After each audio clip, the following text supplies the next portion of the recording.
സദ്യയിൽ ഒഴിച്ചുകൂടാനാവാത്തൊരു ഐറ്റാണല്ലോ മത്തൻ വമ്പയർ എരിശ്ശേരി. അപ്പോൾ അതെങ്ങനെ നല്ല ടേസ്റ്റി ആയിട്ട് തയ്യാറാക്കിയെടുക്കാമെന്ന് കണ്ടു നോക്കിയാലോ. അപ്പോൾ അതിന് വേണ്ടിയിട്ട് 1 കപ്പ് വമ്പയർ ഞാൻ രാത്രി തന്നെ കുതിർത്തെടുത്തതാണ് കേട്ടോ.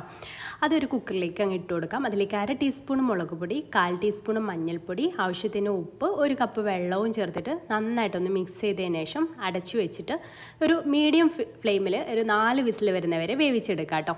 ആ ഒരു സമയത്തിലേക്ക് വേണ്ടിയുള്ള ഒരു തേങ്ങയുടെ അരപ്പ് റെഡിയാക്കി എടുക്കാം. 1 കപ്പ് തേങ്ങയും അതിലേക്ക് 1/2 ടീസ്പൂൺ ചെറിയ ജീരകവും ചേർത്തിട്ട് ഒരു 2-3 ടേബിൾ സ്പൂൺ വെള്ളവും ചേർത്തിട്ട് ഒന്ന് അരച്ചെടുക്കുക. ഫൈനായിട്ട് അരച്ചെടുക്കേണ്ട കേട്ടോ, ഈ രീതിയിൽ അരച്ചെടുത്താൽ മതി. പിന്നെ നമുക്ക് വേണ്ടത് 1 കപ്പ് മഞ്ഞ കളറിലുള്ള മത്തനാട്ടോ. കുറച്ചൊരു പഴുത്ത മധുരം വെക്കുന്ന ഒരു ടൈപ്പ് മത്തനുണ്ടല്ലോ, അതാണ് വേണ്ടത്. അപ്പോൾ പ്രഷർ കംപ്ലീറ്റ് പോയതിന് ശേഷം വമ്പയറൊക്കെ നന്നായിട്ട് വെന്ത് വന്നിട്ടുണ്ട്. അതിലേക്ക് ഒരു മത്തൻ പീസസും ഇട്ട് കൊടുക്കുക. എന്നിട്ട് നന്നായിട്ടൊന്ന് മിക്സ് ചെയ്തിട്ട് വെള്ളം വേണമെന്നുണ്ടെങ്കിൽ 2-3 ടേബിൾ സ്പൂൺ വെള്ളം കൂടെ ചേർത്ത് കൊടുക്കുക കേട്ടോ. എന്നിട്ട് അടച്ചു വെച്ചിട്ട് വീണ്ടും ഒരു 2 വിസിൽ മീഡിയം ഫ്ലെയിമിലൊന്ന് വേവിച്ചെടുക്കാം. അപ്പോൾ ദാ ഇതും ഞാൻ കംപ്ലീറ്റ് പ്രഷറൊക്കെ പോയതിന് ശേഷം എടുത്തിട്ടുണ്ട്. എന്നിട്ട് ആ മത്തൻ പീസസ് മാത്രം നമുക്ക് ഇതുപോലെ തവി വെച്ചിട്ടൊന്ന് ഉടച്ചെടുക്കാം കേട്ടോ. മമ്പയർ ഉടച്ചെടുക്കേണ്ട.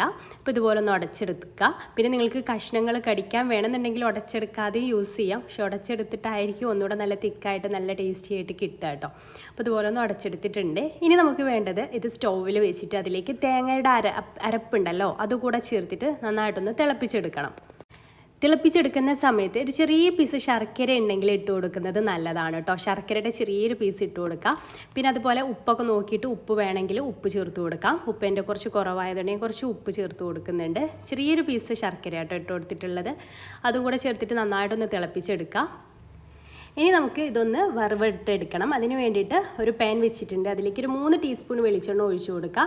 അതിലേക്ക് 1/2 ടീസ്പൂൺ കടുകിട്ട് പൊട്ടിച്ചെടുക്കുക. പിന്നെ 2 വറ്റൽമുളക് ചേർത്ത് കൊടുക്കുന്നുണ്ട് കേട്ടോ. അതേപോലെ തന്നെ കുറച്ച് കറിവേപ്പില, 2 തണ്ട് കറിവേപ്പിലയും പിന്നെ ഒരു 3 ടേബിൾ സ്പൂണ് തേങ്ങ ചിരവിയതും ചേർത്തിട്ട് ബ്രൗൺ കളറാവുന്ന വരെ ഒന്ന് റോസ്റ്റ് ചെയ്തെടുക്കാം.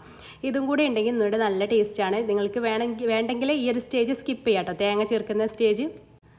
അപ്പോൾ ഇതാ ഇതെല്ലാം ഒന്ന് ബ്രൗൺ കളറായിട്ട് വന്നിട്ടുണ്ട്. ഇനി നമുക്കതിലേക്ക് ഈ ഒരു മത്തൻ വമ്പയർ മിക്സ് ചേർത്ത് കൊടുത്തിട്ട് ഒന്ന് തിളപ്പിച്ചെടുത്താൽ സംഭവം സെറ്റ്. അടിപൊളി ടേസ്റ്റിലുള്ള വമ്പയർ മത്തൻ എരിശ്ശേരി ഇവിടെ റെഡി ആയിട്ടുണ്ട്. നിങ്ങൾക്ക് ഇഷ്ടമായിട്ടുണ്ടെങ്കിൽ ട്രൈ ചെയ്ത് നോക്കുക. ട്രൈ ചെയ്ത് നോക്കുന്ന സമയത്ത് ഫീഡ്ബാക്ക് അറിയിക്കണം.